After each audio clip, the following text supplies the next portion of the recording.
Absolutely. It is my pleasure to introduce our next speaker, Kenny Flagg. He came out as an atheist in his small high school in rural Minnesota. Over the course of one weekend, he tells me, ended up losing 40 friends on Facebook over it. I believe because he went to the American Atheist Convention. And then spurred on by his unfortunate experience, he attended the Secular Student Alliance conference last year and started a group at the University of North Dakota. And so he's been running that. And today he's going to talk about social media, and it's always good to have speakers with a track record, and Kenny definitely has one. Kenny did an amazing favor for the Secular Student Alliance. He discovered this thing called Reddit. I don't know if you've heard of it, where he posted in Our Atheism, which is the section, well, view section, which is a section where atheism gets discussed on Reddit. I understand sometimes it gets discussed elsewhere too. That the Campus Crusade for Christ Facebook group had, I don't know, a whole bunch of followers, and the Secular Student Alliance group only had 6,000 followers. In the course of like a weekend, we got to like 20,000 followers. It was, yes, indeed. We briefly overtook the American Humanist Association, but then you guys came back, so Kenny's going to tell us how to fix that problem. Anyway, no, Kenny's going to tell us all about using social media to spread your atheist awesomeness. So please join me in welcoming Kenny Flagg.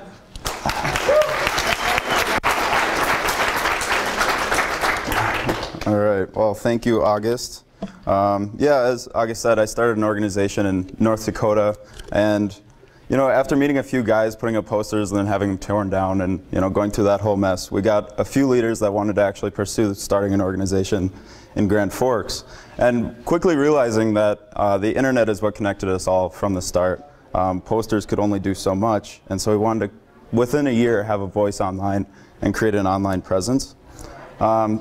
So today I'm going to be talking about utilizing social media and some things that worked for us, some things that I've observed over the last year looking at all these other great student activists that are online and actually making it work. So for the purposes of this talk, we'll just get it out of the way, what I mean by social media and why it matters. I would say that social media is anything that's connected to the web. So whether it's text or videos, movies, music, blogs, emails even, I would just say that it's all being shared, it's all information that we're taking in and sending to our friends or colleagues or wherever they are.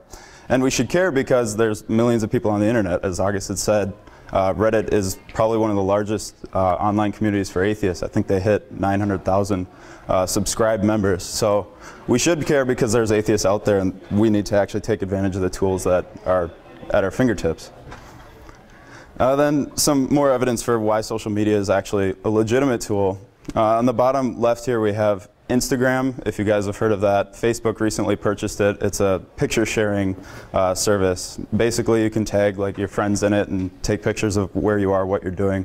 They're a 2-year-old company and they sold for $1 billion. To put that into perspective, New York Times has been around for 160 years and they're worth about $1 billion also. So it is actually a legitimate tool. And it's not just like 15-year-old girls taking pictures in the mirror anymore. Like it's actually companies are using this, nonprofits are using it, and we should be too.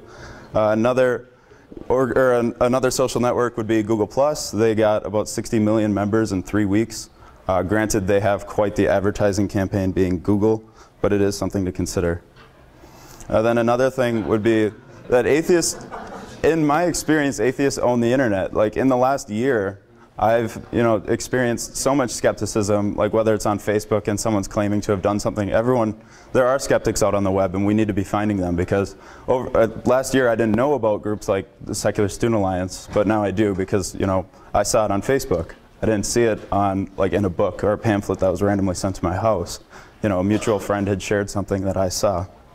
So it's our job as leaders at the Secular Student Alliance conference to find the atheists out there that might be interested in being a leader themselves. So for this talk, I wanted to go over some things that you guys might already be doing, some things that I liked, and it starts out with organization growth and outreach, finding new members for your organization. Leadership officer tips, so the leaders in your group and the ways that you guys can actually organize things better and make it more efficient for your organization. And then the stuff not to do, or the things that I've seen that aren't really working. We'll see all that later. So first and foremost would be growth and outreach. It's an important topic for all of us. And for myself, it started out as just me making a Facebook page for the group and starting from there. So depending on your manpower at your organization, start out with one good platform to go off from. Don't try to make 5 different social networking accounts and then they all fail because they're not actually good, substantial information being shared. Start with one good page that's being constantly updated with good information that's relevant to your organization. And then as you get the manpower, you can actually appoint someone to take care of the social media stuff, which is what we did. We have a secretary who takes care of all the social networks and our minutes at meetings. So he posts updates about what's going on in our chat groups, what we're talking about at meetings, and relevant news that might come up in the atheist community. Then connecting with other groups on campus. This is actually a really important tool for us because sharing information on Reddit does help, but sharing information with the people that are actually relevant geographically. If you're doing an event, you bring PZ Myers or someone into your campus, Reddit might not really care. Actually, they don't care. Share it with organizations that are actually at your campus. Share it with the biology Twitter feed. Share it with, the philosophy department or the biology club or something on campus. Know your audience and actually make it relevant to them.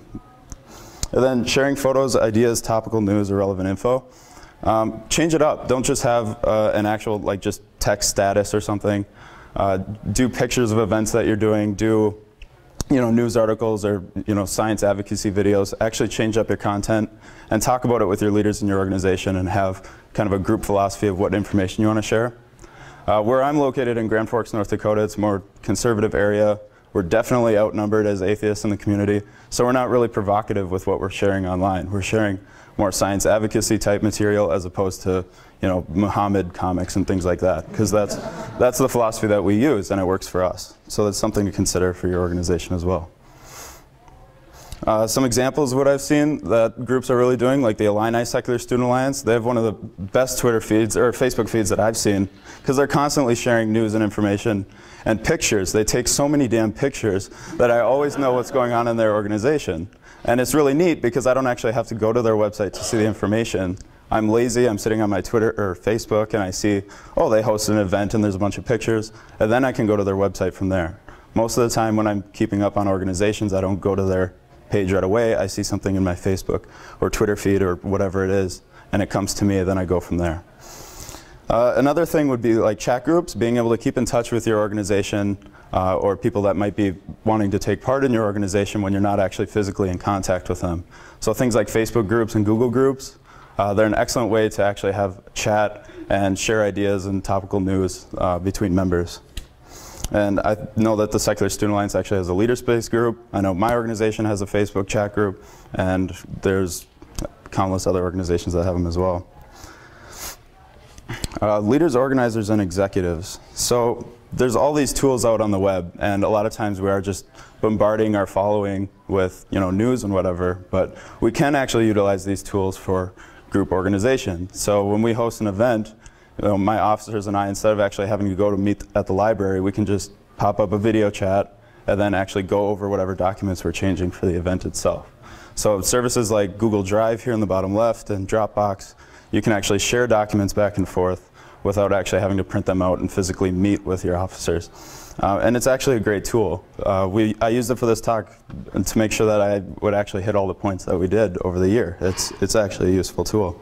And then it also eliminates the problem that we get when having operating system conflicts or file extensions being different. So if I'm using Windows and my vice president, he's on a Mac, it doesn't really matter if you're using Google Docs or something.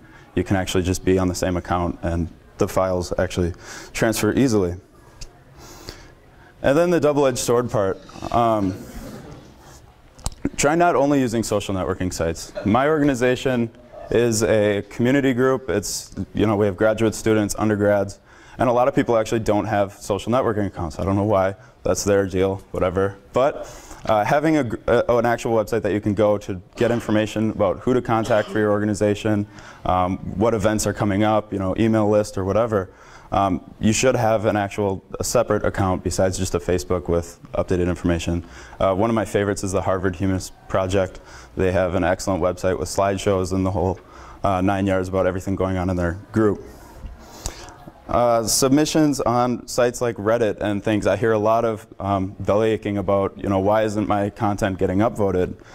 We have to keep in mind that when you go onto a subreddit like Our Atheism with 1 million accounts, like almost 1 million accounts, that's millions of people that are seeing that content every day. They're not going to be long-winded blog posts, they're not going to be really long articles unless it's really big news, but they're typically going to be pictures or comics or maybe a video. I think the last time I saw a video was a couple months ago on Reddit. The attention span on Reddit is nothing. There is no attention span, so it's something to keep in mind. So for example, here's a picture of my secretary, our social networking guy, Austin. He couldn't be here this weekend, but when we were at Reason Rally, we were walking through and someone had asked if they could take a picture of his shirt. And what he said was, yeah, go ahead and post it on Reddit for some karma. Karma is basically imaginary internet points that get you to the front page.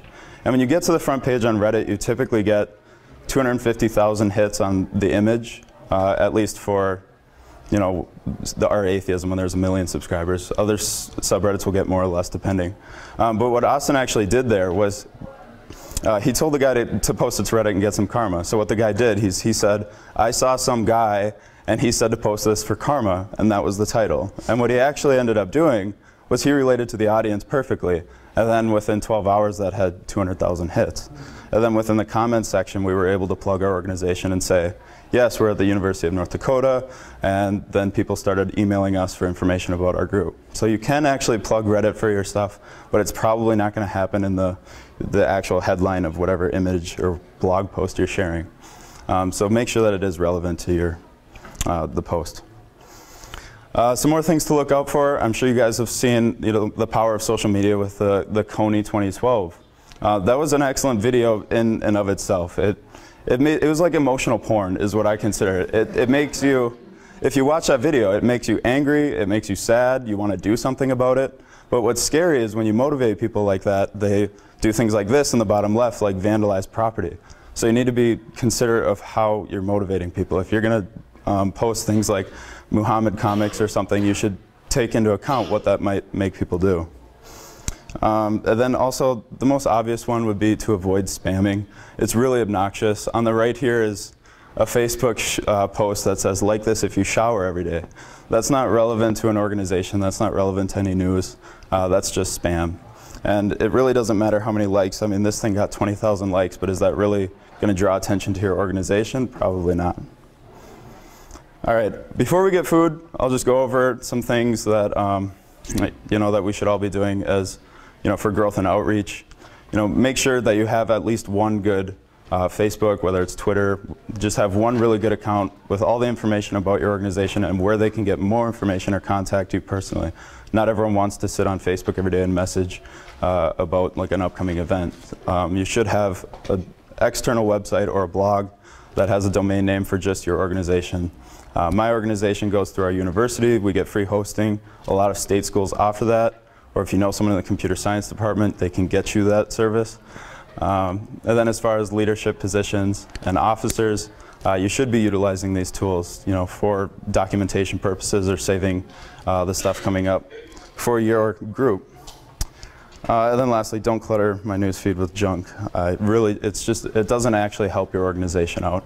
You should be coming up with a philosophy for your group that works, and that's about all I have for today. But a further testament to the power of social networking, I will post with the awesome hashtags that the SSA is using. This is another great way to get everyone kind of collaborating together and see what ideas people are sharing. So I'll post more links about social media throughout the conference, I'm sure. Then I'll share my slides and any information that I might think of later, because I'm sure I missed a bunch of stuff. But thank you to the SSA and August for inviting me, and thanks for listening. And I want to eat, so.